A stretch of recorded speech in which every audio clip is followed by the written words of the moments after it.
I had always believed that the house I lived in was more than just bricks and mortar. It was the place where my memories had taken root, where I raised my son, where laughter once filled the rooms, where tears had also been shed in the silence of long nights. For me, that house was more than property. It was the last tangible proof of a life shared with my late husband. So when I opened the folder that day, flipping through papers I had seen 100 times before, I expected routine. Instead, I felt the ground shift beneath me. My name was gone. My signature, once etched proudly on those deeds, had been replaced by another. The name staring back at me was not mine, it was hers. My daughter-in-law. At first, my eyes refused to believe what they were reading. I blinked, rubbed them, even brought the page closer as though proximity would restore sanity to the letters. But the truth did not blur. It sharpened, every word pressing itself deeper into me. Property owner, not me. Transfer of rights, complete. It was all there, in black ink, that suddenly felt colder than any winter night. I felt my heart hammering against my ribs, not with age, but with shock, so sharp it bordered on betrayal. My hand trembled, the paper rattling like dry leaves in a storm, and for a moment I thought I might faint. I whispered to myself, no, this must be a mistake, a clerical error, a confusion in records. I wanted desperately to believe that explanation, to cling to the hope that the world had not shifted so cruelly beneath me. But each page I turned, each stamped approval, an official seal, was another nail hammering down the truth. The home I had poured decades into was no longer mine. The silence of the room pressed against me like a heavy weight. I stared at the walls, the faded paint that had once been so bright, the framed photographs capturing milestones of a family I thought was unbreakable, the window curtains I had stitched by hand. Everything was still in its place, every corner, whispering of my life. And yet, according to the law, I was nothing more than a guest in my own home, a trespasser in the sanctuary I had built with love and sacrifice. My knees nearly gave out as I sank into the chair, holding the papers against my chest, as if clutching them tightly might force the ink to change. Memories flooded me, the day my husband and I moved into this house, carrying boxes heavier than our bodies could manage, but with smiles larger than life. The day I painted the nursery for my newborn son, believing I was creating a world of safety and promise. The countless evenings when neighbors gathered in our kitchen, the scent of homemade bread warming the air. All of it was tied to these walls, and now those walls had betrayed me. For decades, I had trusted my family. I had trusted my son, his choices, and by extension, the woman he had chosen as his wife. Never in my wildest nightmares could I have imagined that trust would be repaid with silence and deception. As the realization settled in, tears welled in my eyes, not just for the house, but for the unspoken truth. This was not about property. This was about erasure. My existence, my sacrifices, my history had been pushed aside as if they no longer mattered. And yet, the cruelest part of betrayal is not the act itself, but the blindness that precedes it. For months, perhaps even years, signs had been there, small details I dismissed because my heart refused to doubt the people I loved. But betrayal hides in plain sight, waiting for the moment you are least prepared to face it. The papers fell onto the table, and I stared into the empty space before me. My voice cracked as I whispered words only the walls could hear. The walls around me were still mine, but on paper, I was already erased. If this story has already gripped your heart, Make sure to like this video and subscribe to the channel so you don't miss the next chapters filled with drama, twists, and truths that echo real life. Now, tell me in the comments if you discovered that something you built with your own hands and heart had been taken away behind your back. Would you fight for a tour? Would you let it go to keep peace in the family? Your answer might reveal more about who you are than you realize. My name is Esther. I am 76 years old, and for as long as I can remember, that house has been the center of my world. I was a wife, a mother, a woman who gave every ounce of herself to her family. When my husband and I first stepped across the threshold, it was nothing more than a modest structure with peeling paint and floors that creaked under the slightest step. But to us, it was a promise. We didn't have much money, we didn't have luxury, but we had each other and a determination that nothing could shake.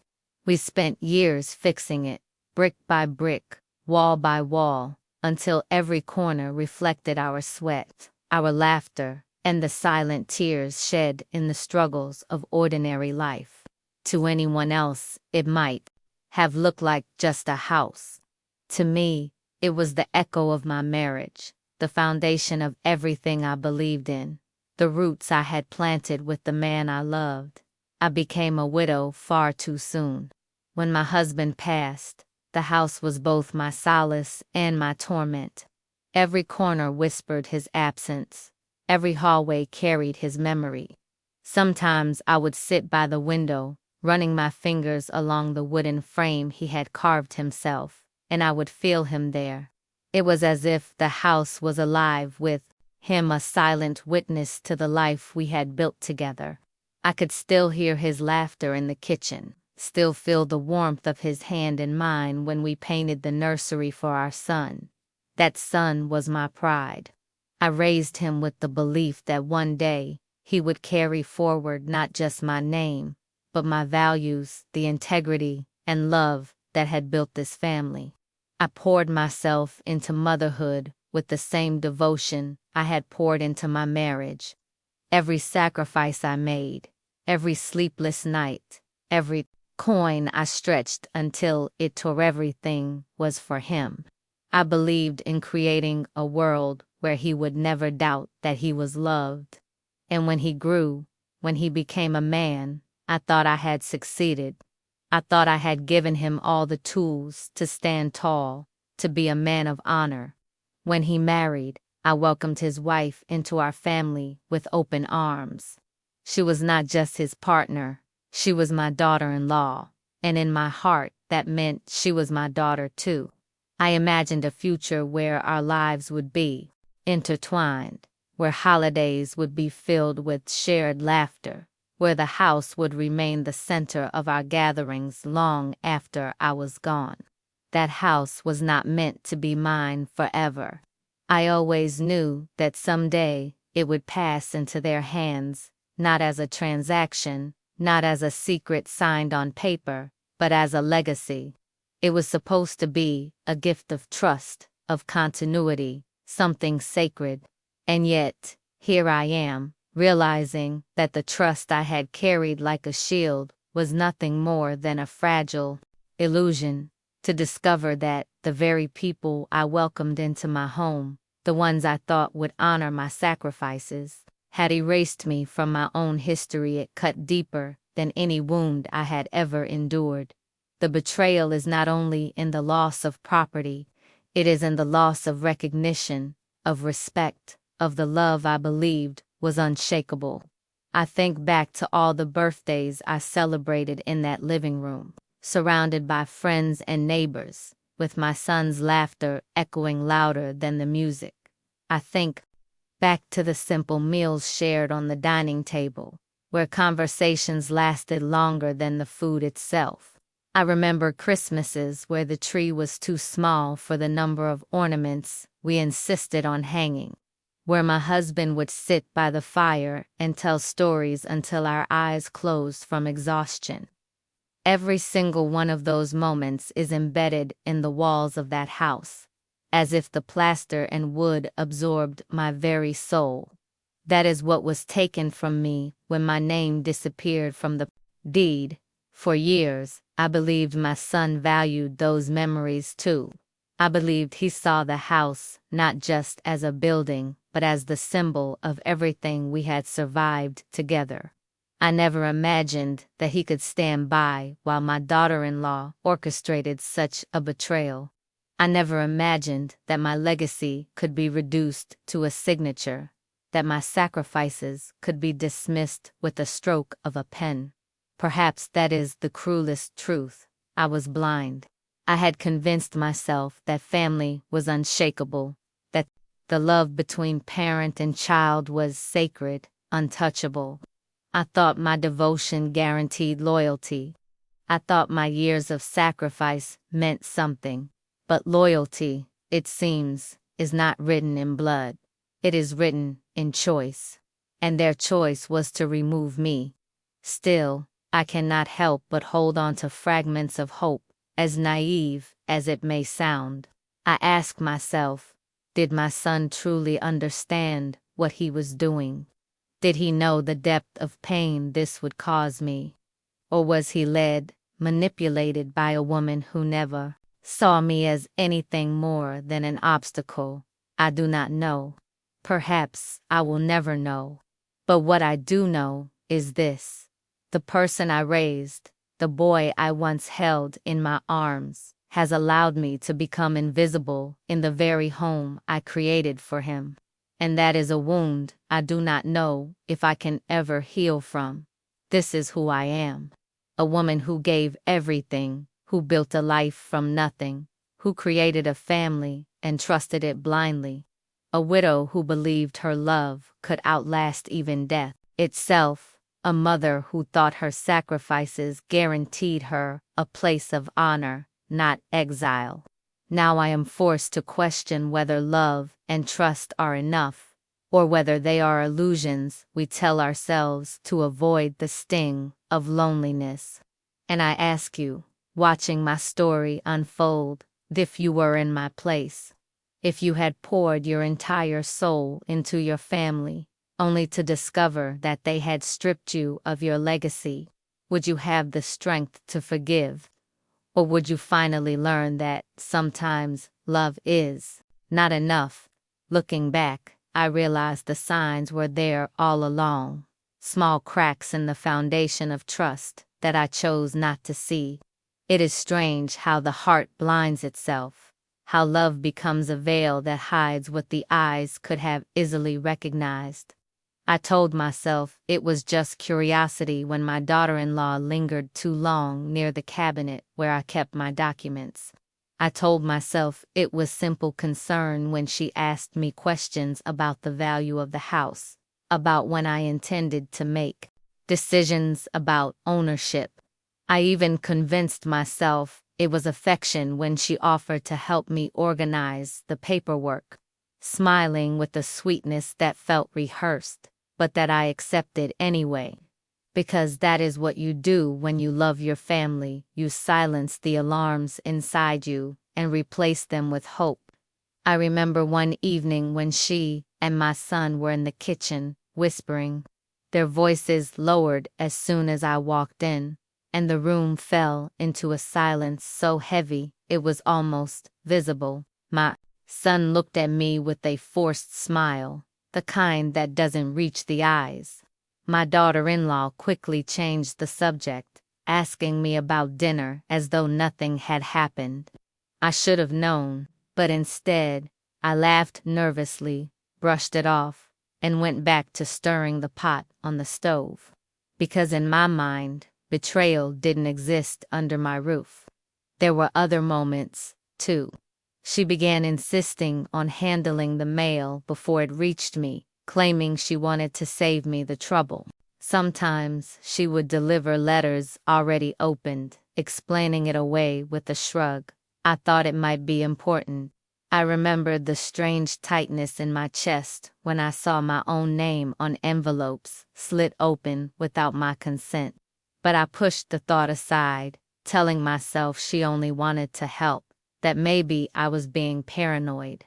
After all, she was family. She was supposed to be someone I could trust with my life. One afternoon, while cleaning, I stumbled upon my marriage certificate and other important papers lying out of place in the living room. I distinctly remembered locking them away in a drawer in my bedroom. My daughter-in-law brushed off my questions, saying she had been helping my son look for something. I should have pressed harder, demanded answers, but I didn't.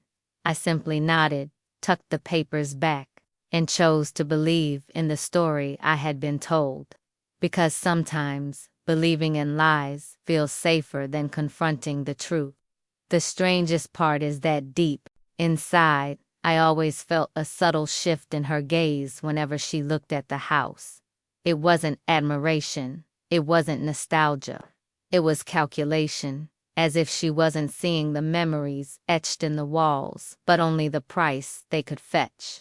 She would comment casually about how the market was strong, how houses in the neighborhood were appreciating, how lucky I was to live in such a valuable place. I used to laugh and say, "It's not luck, it's love. This house is built on love." And she would smile politely, but her eyes would flicker with something darker, something I didn't dare name. Even my son changed. He became quieter whenever the subject of the house came up. If neighbors complimented the garden my husband had once cared for, my son's answers would be curt, as though he wanted the topic to die quickly. Once, during a Sunday lunch, I heard him say, under his breath to her, "It'll be ours soon enough." I wanted to believe he meant it in the natural sense, that one day the house would pass to him as part of family continuity. But now I know better.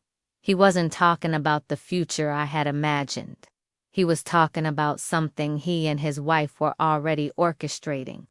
The betrayal wasn't sudden, it was a slow erosion, a series of moments that should have woken me, but instead lulled me deeper into denial. I told myself my son was too good, too kind, too much like his father to ever hurt me.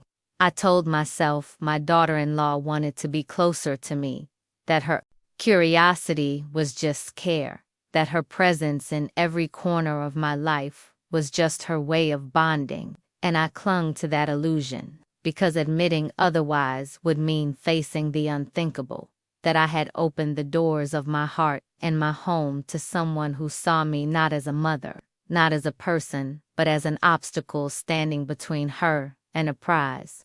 When I look back now, I don't just feel anger, I feel shame.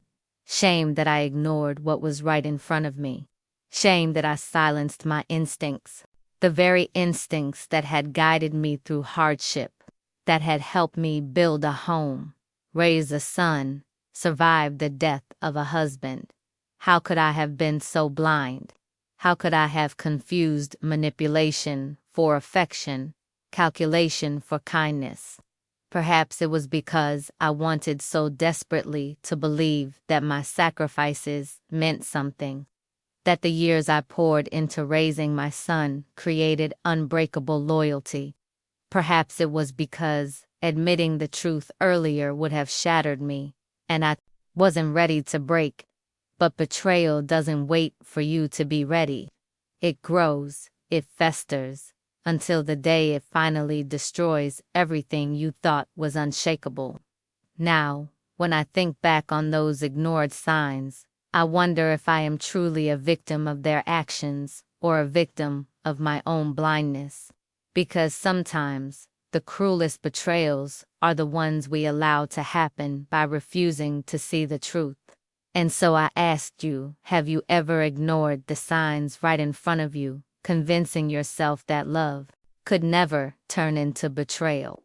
If it were your home, your legacy, your trust, would you have been able to see through the smiles? Or would you, like me, have mistaken the warning signs for love until it was too late? The day I confronted them is etched into my memory with a sharpness that still makes my heart ache. I had spent days trying to gather the courage, days of staring at the papers that declared my house was no longer mine, papers signed with a name that was supposed to be mine but that I knew, deep in my soul, I had never written. My hands trembled each time I touched those documents, as though the very ink burned into my skin. Betrayal is not just something you read, it's something you feel, pulsing in your veins like poison. And on that day, I could no longer keep the poison inside. I needed answers, even if the answers destroyed me. I walked into the living room where my son and his wife were sitting. My son looked up from his chair, surprise flickering across his face when he saw me clutching the folder in my hands. My daughter-in-law, however, didn't flinch. Her eyes met mine with a calmness that unsettled me. It was as though she had been expecting this moment, as though she had already rehearsed her role in the confrontation I was about to begin. I placed the documents on the table between us, my voice shaking but firm as I asked, "Can either of you explain this to me?" My son glanced at the papers and then at his wife, his lips parting but no words coming out. It was she who leaned forward first, her tone cold, almost casual, as she said, "We thought it was time the house was in better hands." Better hands. The words cut through me like knives. My own son sat there, silent, while the woman I had welcomed into my family dismissed me as though I were unfit to hold on to the very life I had built. My chest tightened, my breath caught in my throat, but I pressed on, demanding, "Did you really believe you could do this without me noticing?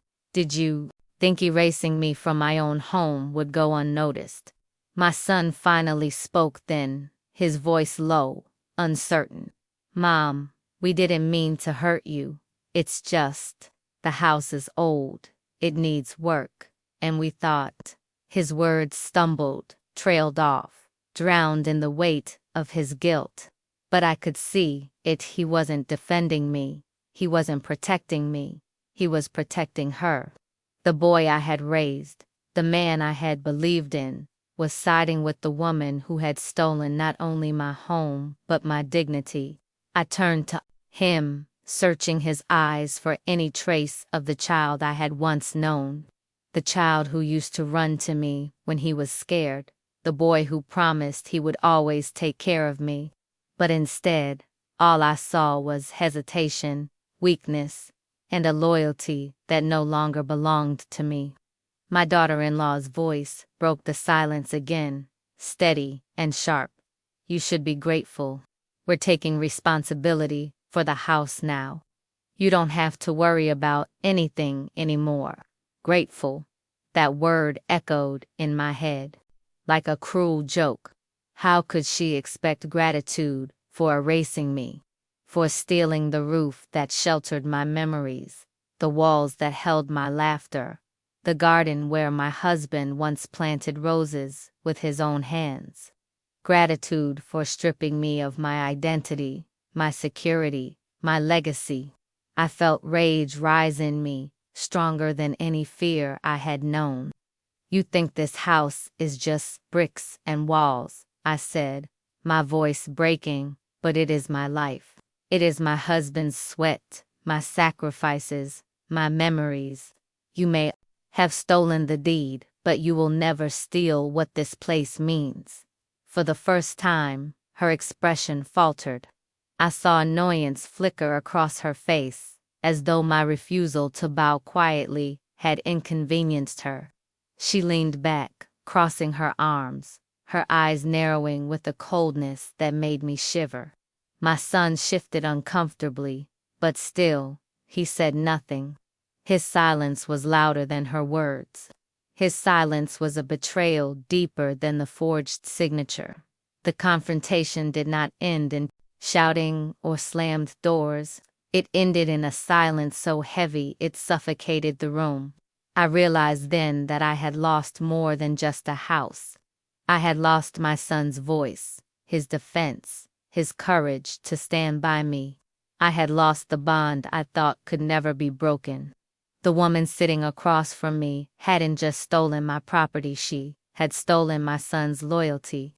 That night, as I lay awake in the darkness of a home that no longer felt like mine, I wondered how betrayal could sit so comfortably across a table disguised as family. I wondered if my son saw the tears in my eyes, if he recognized the heartbreak in my voice, or if he had already convinced himself that what they had done was justified. What haunts me most is not her arrogance, but his silence. A silence that said, "I will not fight for you." A silence that told me the boy I had raised was gone, replaced by a man who allowed me to be erased. And now I turn to you. If you were standing in my shoes, facing your own child's silence and your daughter-in-law's cold defiance, what would you do? Would you fight back, or would you let the weight of betrayal bury you in silence too? Living with betrayal is not like living with grief. Grief comes with a finality, a wound that you can learn to tend, a scar that time teaches you to touch without bleeding. Betrayal, however, lingers like poison, seeping into every moment of your day, every corner of your home. It isn't the kind of pain that dulls with time. It sharpens, it festers, it reminds you again and again that the people you trusted most were the very ones who destroyed you. After the confrontation, silence became my daily companion. I would wake in the mornings and sit at the table, staring at the chair where my husband used to read his newspaper, and I would whisper to him, as though he were still there, "Can you believe it, my love? The son we raised, the boy you once carried on your shoulders, has allowed our home to be taken from us." In my mind, I could almost hear his voice, calm and steady, telling me not to give up. But when I looked around, all I saw was emptiness. The house didn't feel the same anymore. The walls seemed colder. The rooms echoed differently, as if they too knew that I had been betrayed. Every photo frame on the shelves felt like a cruel reminder, smiling faces frozen in time, a family that once stood together, now fractured by greed and silence. At night, I would lie awake listening to the creaks of the house, and instead of comfort, I felt trapped, like the very home I had built was now a cage. My son avoided me more and more. He barely made eye contact, and when he did, there was shame in his eyes, but not enough to make him act. He stayed quiet, always letting her speak for them both, as if his voice no longer belonged to him. My daughter-in-law walked through the house with an air of ownership, touching things that weren't hers, rearranging furniture as if to stamp her presence on every corner. I wanted to scream at her to stop, to leave, but my words got stuck in my throat. The betrayal had robbed me not only of my home, but of my strength to fight in that moment. I began speaking more often to my husband in my thoughts, as if he were my only ally left. I would sit by the window, the same window we used to sit by together in the evenings, and I would whisper, "What would you do if you were here? Would you tell me to stand up and fight? Or would you hold my hand and let me cry?" These conversations became my refuge, a way to keep myself from drowning in the silence of the betrayal. There were moments when I caught myself questioning everything. Was I a fool for trusting so blindly? Did I raise my son wrong, teaching him loyalty, but watching him give it to someone else instead of me? Or was it my weakness in refusing to see the truth sooner that allowed this betrayal to grow? Living with betrayal forces you to turn the knife inward, to question your own worth, your own choices, your own blindness. It eats away at your self-esteem until you start to wonder if you deserved it somehow. But then, there were flashes of clarity, moments where anger burned brighter than the sorrow. I would look around and remind myself, this is my house. My husband and I built this life. We worked every hour, sacrificed every comfort so that we could have this roof over our heads. No paper, no forgery, no betrayal could erase that truth. And in those moments, I would feel a fire in my chest, the beginnings of the fight I knew I had to wage. Still, the loneliness was the heaviest burden. Friends stopped visiting because they felt the tension in the house. Neighbors whispered, some with pity, some with curiosity, but none truly understood what it meant to be betrayed within your own home. The silence became suffocating, more painful than the theft itself. Because a stolen house can be reclaimed, but a stolen trust, a stolen bond between mother and son, that is a wound that may never heal. Sometimes I wondered if my son could even see me anymore, or if he had convinced himself that erasing my name from the deed was somehow an act of love, a twisted way of taking responsibility.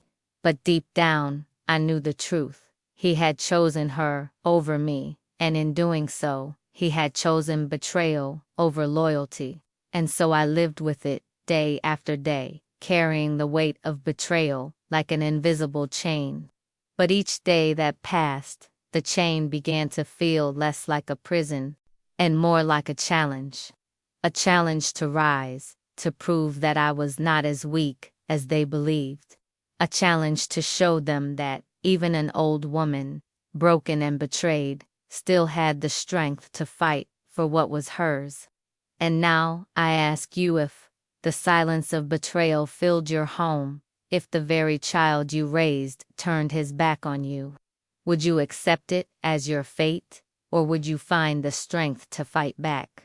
The day of the court hearing arrived like a storm I had seen building on the horizon. For months, my hands trembled as I clutched the folder that had become my only shield, the papers and evidence that stood between me and the complete erasure of my life.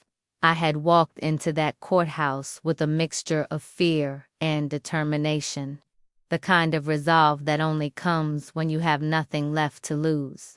I was not just fighting for a deed, I was fighting for my dignity, my memories, my husband's legacy, and for the years of sacrifice that had built the foundation of that home. The courtroom smelled of polished wood and stale air, but for me, it smelled like judgment, like truth waiting to be uncovered.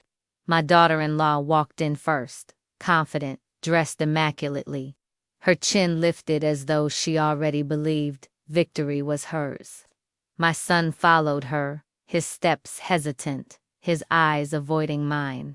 That sight nearly broke me. How a child could not look into the eyes of his own mother as she prepared to defend herself from the very betrayal he allowed to happen. When the judge called the case, I rose to my feet slowly, my legs weak but my spirit steady. I listened as her lawyer spoke, painting a picture of me as fragile, incapable, unfit to handle the responsibilities of ownership. Words that sliced through me, reducing me to a shadow of myself. I could feel my heart pounding, but I held my ground. When my turn came, my voice quivered at first, but I forced myself to look straight ahead. I am not here to beg, I said firmly. I am here to reclaim what is mine. The judge leaned forward as I placed the documents on the stand. The room fell silent as I explained. The signature on the transfer papers was not mine.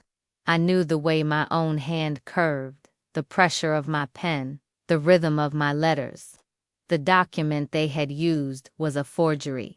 I showed samples of my handwriting collected over the years, letters I had written to my husband, notes scribbled on bills, my name written on family photographs. The contrast was undeniable. The forged signature was sloppy, lifeless, lacking the weight of my years, lacking the love that always carried itself, even into the way I wrote my name. I watched as the judge studied the evidence, his eyes narrowing, his fingers tapping the desk. For the first time since this nightmare began, I saw something shift in the room. My daughter-in-law's confidence faltered. Her lips tightened, her hands clutched the table just a little too firmly. And my son, no, my son. He finally looked at me, his face pale, his eyes filled with something that looked like fear. Perhaps he was realizing, at last, that the lies they had woven were unraveling. When the handwriting expert took the stand, every doubt I had about my courage melted away. The expert confirmed what I already knew. The signature was not mine. It had been falsified, forged with intent, an act designed to erase me not only from my home, but from the very history of my family. My chest tightened as the words echoed through the courtroom, the truth finally spoken aloud. The silence that followed was suffocating. My daughter-in-law's face hardened, her perfect composure cracking at the edges. She muttered to her lawyer, her confidence replaced by fury. My son sat slumped in his chair, as though the weight of the truth had finally landed on his shoulders. And I felt a surge of strength, not because I had one, not yet, but because the truth was no longer buried beneath their lies. I spoke again, my voice stronger this time. This house is not just property, it is the life my husband and I built from nothing. It is every sacrifice, every sleepless night, every ounce of love poured into walls that hold more than bricks, they hold history. And you tried to take that from me, to erase me. But I will not be erased. The judge nodded slowly, his expression unreadable, but I knew in that moment that I had been heard. For the first time in months, I was not invisible. I was not the frail woman they had tried to portray. I was Esther, a widow, a mother, a fighter, and my voice was louder than their betrayal.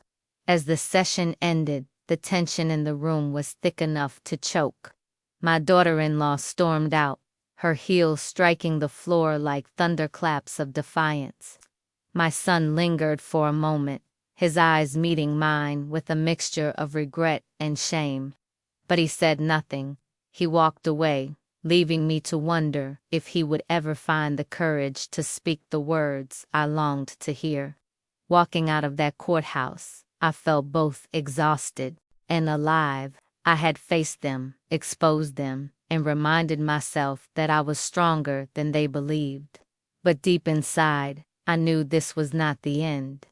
This was only the beginning of a battle that would test not just my rights, but the very fabric of my family.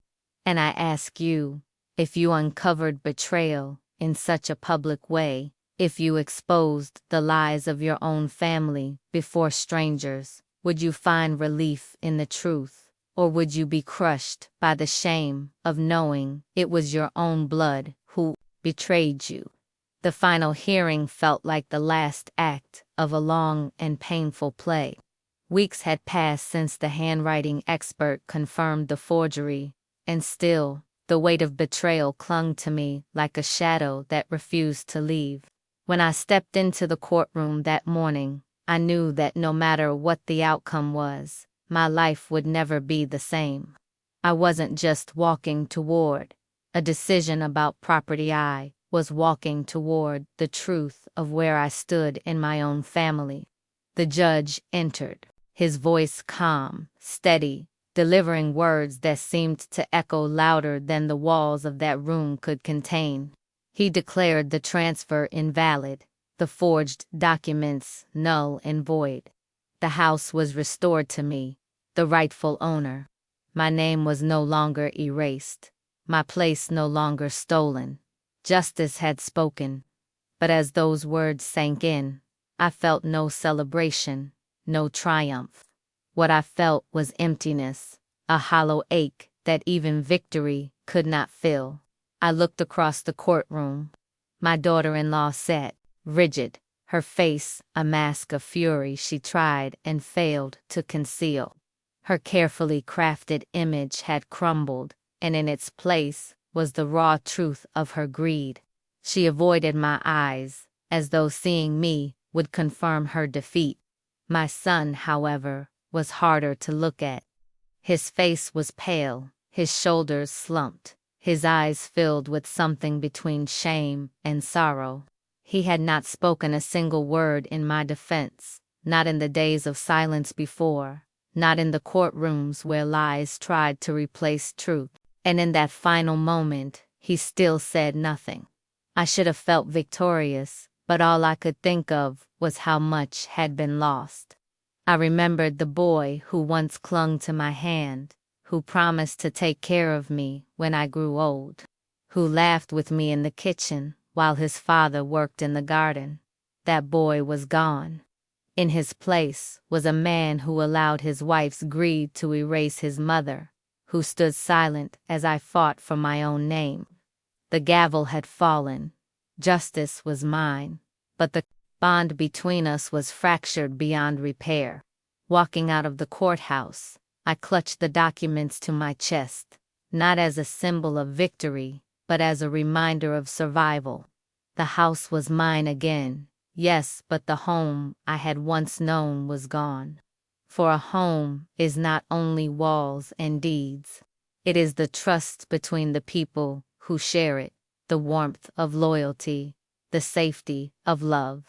And that no judge in the world could restore. When I returned to the house, I walked slowly through each room, touching the walls, the furniture, the photographs. It was as though I was trying to reassure the house that I was back, that it belonged once again to the woman who had poured her life into it. Yet at every step, I felt the weight of absence. My husband's laughter was only an echo. My son's loyalty was only a memory. And I realized then that some victories carry more sorrow than losses. That night, as I sat alone by the window where I once shared countless evenings with my husband, I whispered to him, I fought and I won, but at what cost? The stars outside seemed distant, cold, as if even they were reluctant to offer comfort. I closed my eyes, feeling both stronger and lonelier than ever before. Betrayal had taught me that blood is not always thicker than water, that family can wound more deeply than strangers ever could. It had also taught me something else, that even when you are pushed into a corner, when you are erased on paper and silenced in your own home, you can rise, you can fight, and you can remind the world that your voice matters. But the scars remain. And as I tell you my story, I ask, what would you have done if it were your son, your daughter-in-law, your home? Would you have the courage to fight back, or would the weight of betrayal crush you into silence? When I look back at everything that has happened, I realize that my story was never just about a house, a deed, or a piece of paper. It was about my place in this world, about the legacy my husband and I built. Brick by brick, sacrifice by sacrifice, dream by dream. It was about the voice of an old woman who many thought could be silenced, who they believed was too fragile, too powerless to fight. But what they forgot is that faith and resilience are not measured by age. They are measured by the fire inside a soul that refuses to be erased. For months, I lived with the shadow of betrayal, carrying the weight of silence, feeling invisible even within the walls I had once called my sanctuary. But in the end, I stood in a place where truth was stronger than lies, where justice reminded me that even when you are cast aside, even when your own blood betrays you, there is still a way forward, and that way forward was not paved by anger or vengeance. It was paved by courage. The courage to speak, the courage to rise, the courage to remember that my life still holds value. I know that many who hear my story might carry their own silent battles. Some of you may have felt betrayed by those closest to you, abandoned by children you once carried in your arms, or silenced by voices that should have defended you. To you, I say this: do not let betrayal define the rest of your life. Do not let silence swallow your truth. You are more than what they tried to take from you. You are more than the papers, the signatures, the possessions. You are a soul with dignity, and as long as you have breath, you still have a chance to fight for your place, for your respect, and for your peace. Faith carried me through this storm. In the quiet nights, when loneliness wrapped around me like a heavy cloak, I turned to prayer, and in prayer I found strength. I remembered the words my husband once told me: our home is not just walls, it is who we are together. And even though he is no longer here, I know his spirit walks with me still. I see him in the light that filters through the windows in the morning. I hear him in the echoes of laughter that once filled this place, and I feel him in the courage that kept me standing when everything else tried to push me down. What happened with my son and daughter, will leave scars that time cannot erase. But scars are not just reminders of pain, they are proof of survival. Proof that I walked through fire and came out on the other side, perhaps burned, perhaps broken in places, but still alive, still unshaken in my belief that I matter, that my story matters. And now I share it with you, not to dwell on the sorrow, but to remind you of something greater. You are never too old to stand up for yourself. You are never too forgotten to demand respect. You are never too erased to write your name again with your own hands. Life may try to silence you. People may betray you, but there will always be a path for those who refuse to bow their heads. So if you are listening now, if you carry your own battles in silence, I want you to remember my story. Let it remind you that your strength has no expiration date, that dignity cannot be stolen, and that faith will always give you a reason to rise again.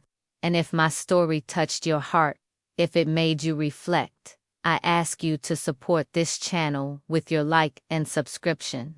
Your support helps these voices be heard, voices that so often go unnoticed. Stories that remind us of the resilience of the human spirit. And don't forget, our journey does not end here.